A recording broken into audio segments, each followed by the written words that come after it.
You cannot win when you're constantly playing from behind. You got to reinforce that, and we're going to do that today on Locked On Chiefs. From the land of the free and the home of the Chiefs, this is the Locked On Chiefs podcast. Welcome back, Chiefs Kingdom. We appreciate you being here, making us part of your day and your first listen, like all of our everydayers.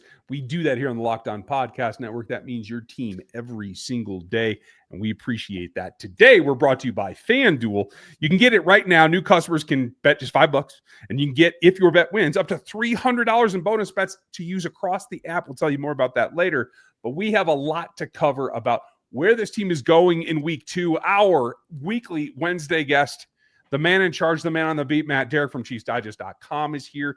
You have me. I've been over here for a little bit, going on 9 years with me and Chris. You can find Chris at KC Chiefs Corner. I am over at NFL33.com, as well as RGRFootball.com, and a little place called Rogue Analytics. So you can find us there. We appreciate it.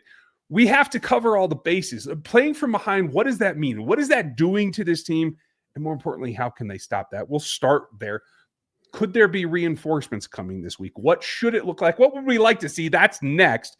And we will finish up with a look at the Eagles and whether they will or will not be maybe more formidable than they showed in week 1. But Matt, it starts and ends for me with the fact that this team looked utterly unprepared and incapable of sorting themselves out the other night. Getting behind early has been a pattern for years, and especially early in the first quarter of the season. Do you think that this is embarrassing enough or stings enough or anybody cares anything about this enough to change it going into week 1 against a team that whooped you in the last Super Bowl? Well, I mean, it's a few months apart, but you've had 2 games now that you've lost when you've fallen behind early, and this is not what this team is used to. And obviously, hey, they were down exactly 10 points at the worst to the Chargers, and that's normally been where the Chiefs' bread and butter is. I mean, Patrick Mahomes had not lost a game when he'd been down by exactly 10 points. He's always come back. Couldn't pull this one off, and honestly, I mean, they should have. If at some point somebody else had just put on their cape a little bit, other than Patrick Mahomes, they could have pulled it off. But you can't come out with a flat performance for the 3rd straight game, honestly, I mean, the first team offense looked really good in the preseason. The defense was a little questionable at times, and this second team defense was a little questionable at times. It led us to some concerns. And honestly, some of the concerns that were there during the preseason didn't necessarily manifest themselves in this game. They could against the Eagles when you've got Saquon Barkley, Jalen Hurts in that run game.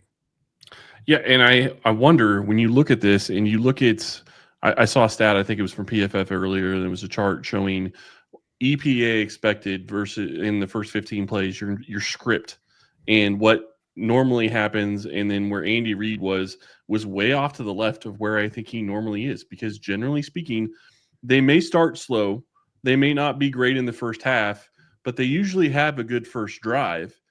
That wasn't the case this time around. I'm curious, Matt, do you think that Worthy's injury really kind of screwed up their plan for their first 15?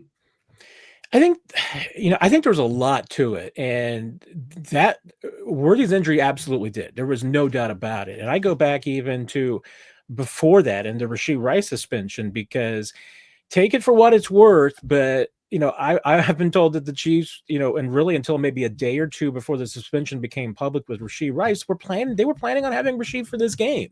So they were building a game plan all through the preseason.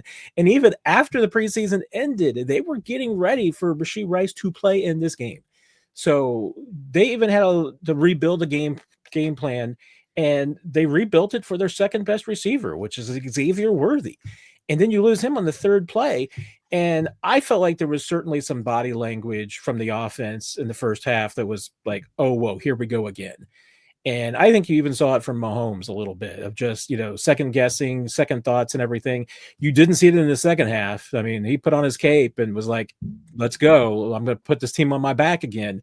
It's just nobody else, like I said, nobody else helped him out. So that's he's going to Patrick, as great as he is, he needs some help from somebody. Yeah. Whether it's on the offense or it's on the defense, he can't do it by himself. But I think there's a lot of factors in this, and I'm not trying to make excuses for this team, and they don't need me to be making excuses for them. They're not making the excuses. But you factor in, you were ready to play Rashee Rice. You lose him. You redesigned the game plan for Xavier Worthy. You lose him. Your backup to any of these guys would be Jalen Royals. You don't have him. There was not really a plan ever where you've got Tyquan Thornton playing 40-plus snaps. I mean, that's what you get into when you've got injuries. And then you look at it, they only basically played 3 receivers the entire game because they didn't really have Jason Brownlee and Nico Remigio in the offensive plan. So that's going to change a little bit. You can't just go 3 receivers the entire time. But then you bring in, hey, the logistics. Did the 2-hour bus ride zap this team's energy? Did having to be at the stadium early zap this team's energy? I mean, the Chargers had to face some of that. They certainly didn't have the 2-hour bus ride, so that's a difference. But factor all of these things in, I'm willing to give this team a break and say this was an outlier. It's an international game, and international games can absolutely be outliers. The Chiefs have sometimes benefited from these games being outliers in the past. Yep. So I'm willing to throw it out, but you can't fall behind to the Eagles again. You can't let that happen in your building. And if they end up with it and they end up 0-2 because they fall behind early, you got to wonder, when's it going to stop? There may not be a stop in sight. And to your point, if you're willing to give them a little bit of a break on this one, what is it that has to change from your point of view?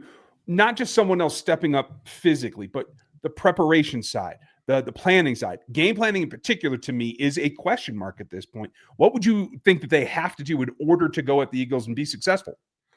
I mean, it's a little bit different, I think, on both sides of the football. I mean, on the defensive side, I think it's definitely, you've got to almost go back to school on being assignment sound. That team was not assignment sound against the Chargers, and it killed them at really bad moments. And that applies to your best players. I get it. And hey, Travis Kelce, Chris Jones, all these guys have had a lot of success being off script and improvising in the past. Not sure either one of those guys may be at a point in their career where their best football is going to be when they're improvising. It may be that they just simply need to follow the script, follow the game plan, and execute it as is, because they just may not have it anymore to be able to just use their raw athleticism. Both these guys stopped getting faster and stronger. I mean, now at this point in their careers, even with Chris being a little bit younger, Chris's best trait at this point is that he's seen everything. So he should be using that to his advantage. On the offensive side, I think you need a fresher approach. This offense did absolutely nothing to surprise the Chargers. Chargers were ready for all of it. They were ready for the blocking schemes up front. There was nothing about the one-on-one matchups. Now, individually, I think everybody on this offensive line had a bad day, including some of your biggest names had bad days. I don't think that Simmons and Kingsley were the fault of this offense. I mean, if anything, I think they were kind of average, and that's what you want, at least right now. You'd love for those guys to be average and get better. But, offensively, especially up front, they did nothing to surprise the Chargers. That's one of the reasons why I think the Chargers were able to get some pressure on Mahomes. They were able to kind of break things down, bottled up that run game. You've got to surprise some people. And the Chiefs did not surprise the Chargers in any way whatsoever. Everything the Chiefs did, Chargers have seen before. And the crazy thing to me, real quick, the crazy thing to me on that is Andy Reid seems to every season have something new in his pocket, and we didn't see anything new in this Chargers game. We saw them go deep again, which was something that was different from last year. But you're absolutely right, Matt. They did not have anything that was really new and that was not necessarily even revolutionary, just something that they're not used to showing or doing. Andy Reid didn't seem to have anything this time around, and I think that's really kind of what hurt them. Limitations on the install catch up to you on game day. It needs to be more varied. It needs to be able to be reinforced, as does the roster. The Eagles know that. Can the Chiefs keep up? That's next. The NFL season is on us, and FanDuel is making sure that you're getting ready for kickoff with a can't-miss offer. Right now, new customers can bet just $5, and if that bet wins, you get $300 in bonus bets to use across the app. I love using FanDuel because it's all in one place, and the app is super simple to get after. whether I want to do something ahead of time, put together a parlay or whatever I'm looking for, jumping in live is even an option. It makes life one-stop shopping to get into the action. So if you're ready and you are ready to play, get in there, download the FanDuel app right now by visiting FanDuel.com to get started. And that's FanDuel.com to place your first $5 bet to get that 300 bonus bets. Check it out at FanDuel.com. This show is brought to you by Supply House. When the opening whistle blows on a new repair, get your crew moving forward with Supply House. Order today and you'll get the parts on your doorstep tomorrow. Over 280,000 plumbing, HVAC, electrical items, and the most trusted brands in the business. Their real-time inventory and honest lead times keep you from punting projects, while their industry-leading customer service always has your blind side covered. If you need parts for that last-minute project, if you're trying to make a delivery date, or you're trying to be a game changer on game day, make sure that you have the parts that you need by going with them. Join the free Trademaster program today and score serious perks like priority shipping, lower prices, and dedicated support line. Visit supplyhouse.com to sign up for free and use the promo code SHCOLLEGE 5 for 5% off of your order. That's supplyhouse.com. Real people and real service.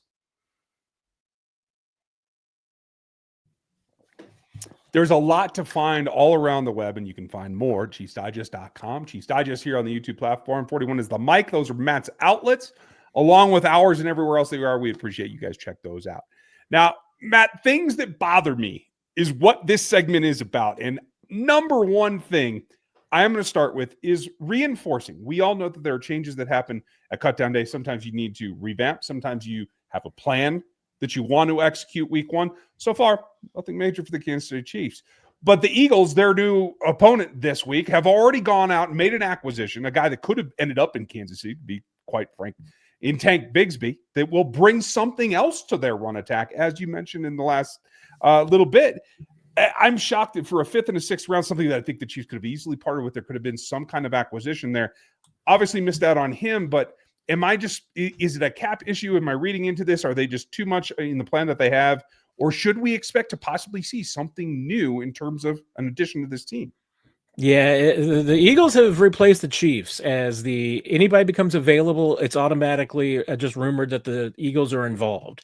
The Chiefs are still that team that if you want to generate some interest and make sure that teams are driving up their costs, you still say, hey, the Chiefs are interested if you're trying to just get an extra pick or an extra jump, a draft spot out of somebody. I think that the Chiefs absolutely had to be and should have been interested in Tank Bigsby.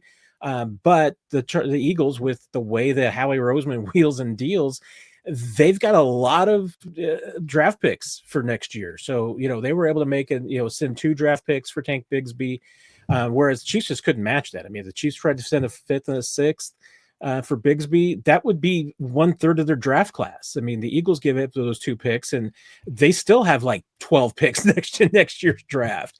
Bigsby isn't a big contract, so the Chiefs could have absorbed that, and I think they would have been interested from that standpoint.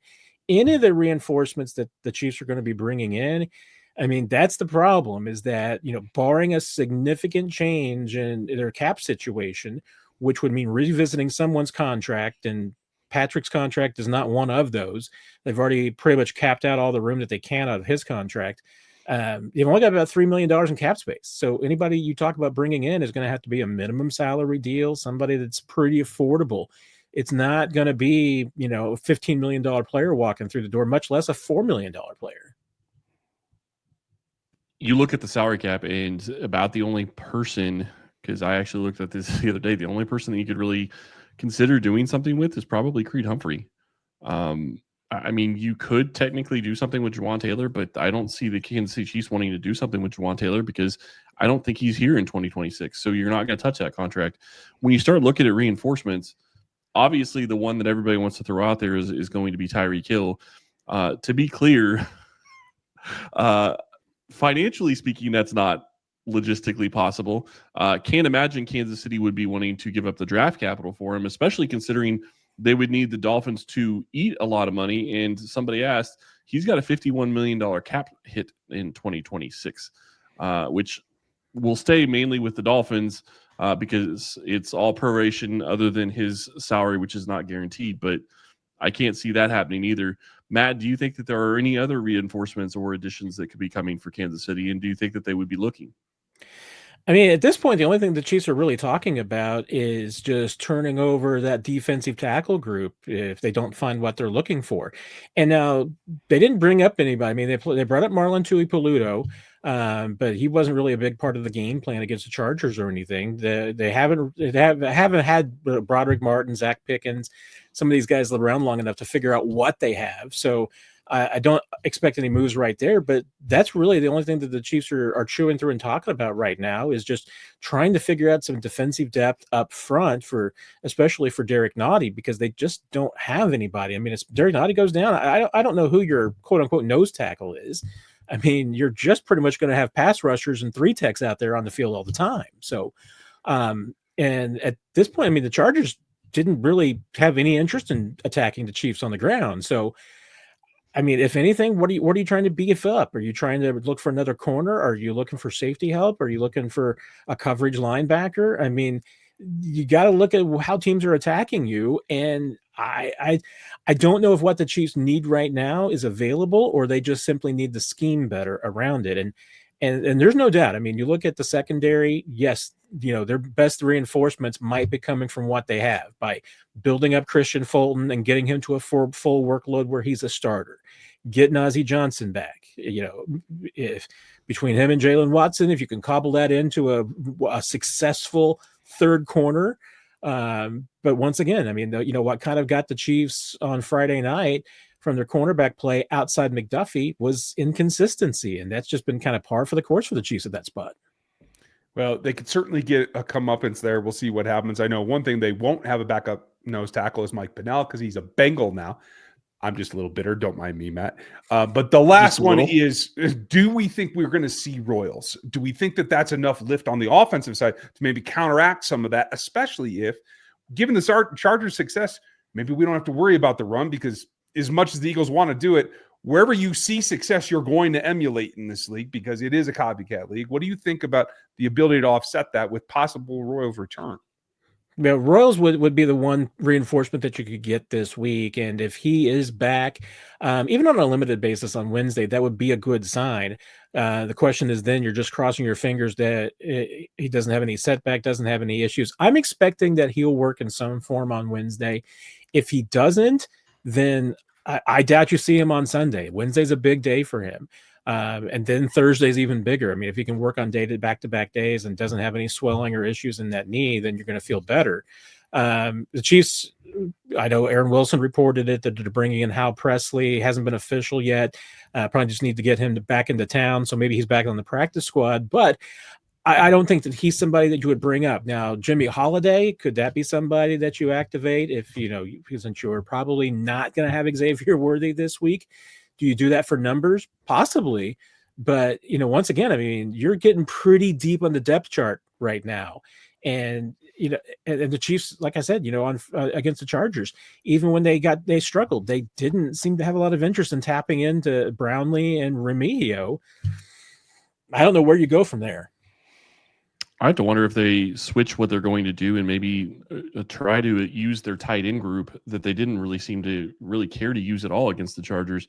That's what I expected, is that when you saw what Tonyan did in the preseason, that they would attack using the tight end group when Worthy goes down, because you have 3 tight ends that you have to feel at least somewhat comfortable going out there in the passing game.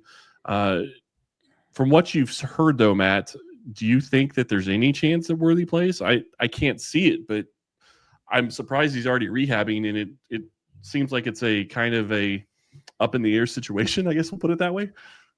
Yeah, if Andy Reid had said that he was day to day, then we know he'd be out anywhere between 1 day and 6 months. They said day by day, right. So we don't. Not a lot of clarity. Andy Reid was as opaque as he could possibly be on Monday. So let's see what happens on Wednesday if he opens up a little bit more. Now, obviously, there have been some reports out that kind of conflicting reports about how long Worthy might be out or whether he could play. I mean, we pretty much saw on TV what happened, and Ryan, you can back me up on this and tell me if I'm wrong. It sure looked like one of the docs just popped that shoulder back into place on the sideline. So I don't think that we have a lot of mystery here, that there's a dislocated shoulder of some sort. How big of a deal that is? Hey, we haven't got any indication that surgery is required, and if that's the case, you're going to get him back at some point. But that's also not something you just come back from in 1 week. Right. Hey, and I will tell you this: if the surgery was going to be required, I think the MRI would have revealed that. They would have known at this point, and probably would have acted as swiftly as possible to initiate that plan and get him back as soon as possible. So I do feel like that's coming back, and you're right. I actually missed it live that they did reduce that shoulder, so he should be, I think, at least on the path and on the upper end of it. Knock on wood. There's also what you have to do in lieu of Xavier, because I don't think he's playing this week. I will say that, but you have to attack the Eagles where you can, not just where you want to. And there's one player in particular that's had kind of a rough go. What will Jalen Carter bring to Kansas City? Maybe not as much as you thought. Coming up next. Mazda crafts cars for those who do more than simply move. Mazda delivers confidence with every ride, with more IHS Top Safety Plus pick awards than anyone else. As of August 25, from footwork to breathwork, athletes sweat all the details. Mazda brings the same intention to how we craft every model. You can feel Japanese craftsmanship in every detail, from the metallic accents to available Napa leather upholstery. Like our players, we sweat every detail as well, because when you make every move count, impossible becomes irrelevant. Mazda, move and be moved. There's a lot going into it. We are going to break it down and get information from the Eagles coverage tomorrow. Don't miss the crossover. And then we'll preview that game, so don't miss that as well. It's going to be an interesting week. It's a lot of tension, Matt. There's a lot of tension in Philly, too. And we did find out today that Jalen Carter, for his pre-game debacle last week, was fined about as heavily as they're going to fine a guy on a rookie contract. I ask you the question, and I know you probably don't know him personally. I haven't spoken to him since before he was drafted. So I will tell you this. The kid's got a little bit of an edge. And I'm trying to figure out if Jalen Carter serving a 1-game suspension for last week is retroactively crazy to me. But does that bring him in with like, hey, you gotta walk this line a little bit closer. It can't be bringing as much of an edge. And maybe the Chiefs are able to get a little bit more, at least ferocity out of their offensive line to counteract that. Or does he come in like, absolutely, that didn't hurt me at all, I'm just going to swing away, basically? And do you get a pumped up Carter that the Chiefs really have to be concerned with? Yeah, it is one of those things you feel like it could go either way. And I know, obviously, Jalen Carter came in. The Chiefs were hoping that, hey, maybe his red flags in college, that he is a little bit of a hothead, might cause him to fall down. The draft, Eagles didn't let that happen, though. So that was never really a threat that the Chiefs might end up with him, even as much as the Chiefs were interested in him. But it can go both ways, Ryan. I mean, sometimes you see players in this situation where they've let down their team, they missed an opportunity like this, they get slapped on the hand, now they want to come back out and prove themselves, and they come out with a lot of fire. A guy like Jalen Carter could also be getting the message from his team: you can't cost the team like this. You can't go over the edge. So does he play with a little restraint this week, just to make sure that he doesn't get into trouble? Because let's face it, he's going to have a target on his back. He should know that. I mean, and the Chiefs are absolutely going to make sure that the officiating crews, hey, know this, watch Jalen Carter, because you don't know what he's going to do at any particular moment in time. He's going to spit on our guys or slap them. Oh, well, you can slap people. You just can't punch them, apparently. Open hand slap, great. We love those. Yep.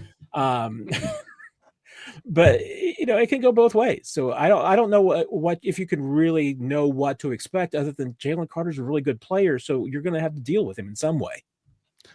And I think that this is a huge deal, because I know a lot of people, I've got people in my mentions saying, well, if this happened with Carter, why wasn't Rice's suspension last year the same thing? He missed all that time because it wasn't figured out, one, and two, he didn't lose any paychecks. So that's not going to equate. But you're also in a situation where now the NFL is making a horrible precedent.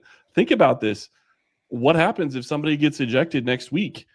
Or what happens if Jalen Carter, obviously Carter's a little bit of a different scenario, but any of the players get ejected after 2 or 3 plays, are you going to do the same thing and say, oh, he only had 2 or 3 plays? This is going to be a problem for the NFL going forward. But when you look at it from the perspective of what they're going to do with Jalen Carter, it's a question of this team didn't really run the ball. They didn't try to run the ball against the Chargers. I think that's something that they absolutely have to do. And I feel like I'm Ryan right now when I say that. But the reality is they need to be able to run the ball because they need to be able to keep teams off balance as to what they're going to be doing. Mahomes is able to do great things, but he needs to be able to run the ball a little bit. Matt, what do you see when you look at this running game and how it's going to play into this Eagles matchup?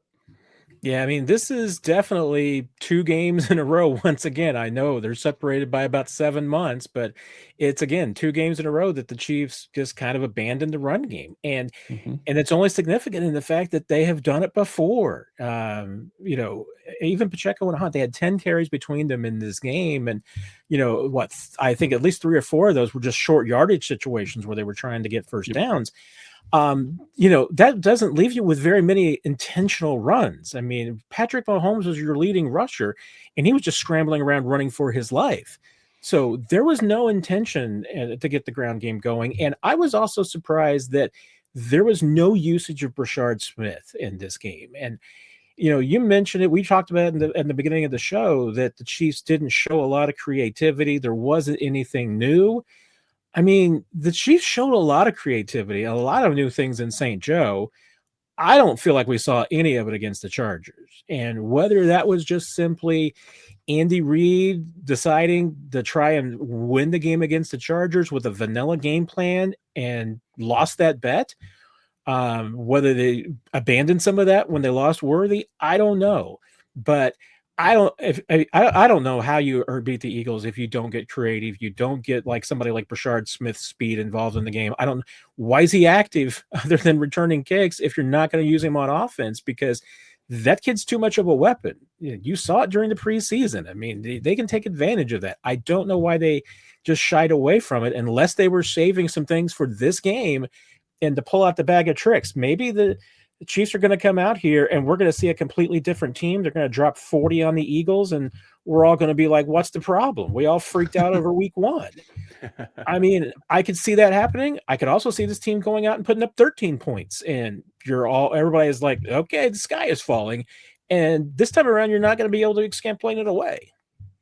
I think that's going to be the tale of the tape is what do you react? How do you bring it against this team?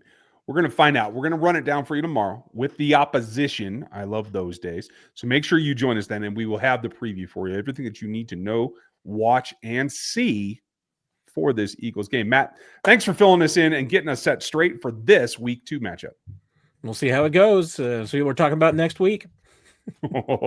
Let's hope that we're just talking because we're only one more meltdown away from me melting down. Folks, thank you for joining us. Check out Chiefs Digest, KC Chiefs Quarter, NFL 33, and RGR Football. We very much appreciate you spending your time and your hard-earned time with us. Make sure you like and sub. Have a great one, and we'll talk to you tomorrow.